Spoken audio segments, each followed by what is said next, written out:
They say that in baseball, you can't hit what you can't see. But that sure isn't true in driving.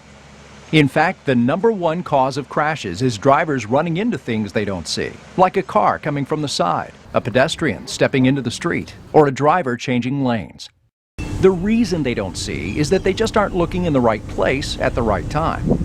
Experienced drivers learn the trouble spots by getting into them and mostly getting out of them. But the best way to handle trouble spots is to avoid them in the first place. This segment addresses the topic of where to look and when. Trouble can come from ahead, especially at intersections. Trouble can also come from the side. Other vehicles may be right next to you, but their drivers don't even know you're there. Trouble can come from behind, too. After a collision, it's common to hear the driver who was at fault claim, "I was looking, but I didn't see him coming." To examine the difference between looking and seeing, let's take a quick test. Take a moment to count the number of F's that appear in the following sentence on the screen.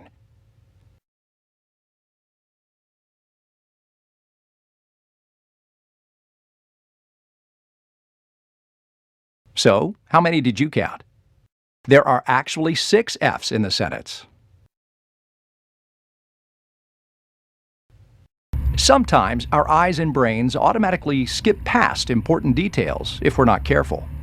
When you look at something, you're just aiming your eyes in a certain direction. But seeing involves fully processing what your eyes see in order to send a meaningful message to your brain. When it comes to driving, the eyes have it, but they've got to be pointed in the right direction. That's what the next segments are all about. The process of looking is referred to as a visual search. Seeing well is more than simply taking in the roadway scene. It also requires actively searching places where trouble might be lurking. To actively search, you move your eyes in a constant pattern, scanning near to far and left to right.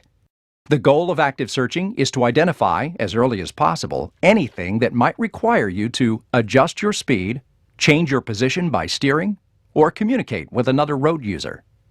Just looking ahead doesn't cut it. Good drivers actively search, checking to their sides and to the rear while still looking most of the time at the path ahead. But some drivers don't really see what's ahead. This is one of the 2 major causes of crashes. About 1 out of every 5 crashes results from a driver not paying enough attention to what's ahead. Even many experienced drivers don't realize how dangerous it is to look away from the roadway ahead for more than just a second. In fact, looking away from the road for just 2 seconds doubles your chance of having a collision.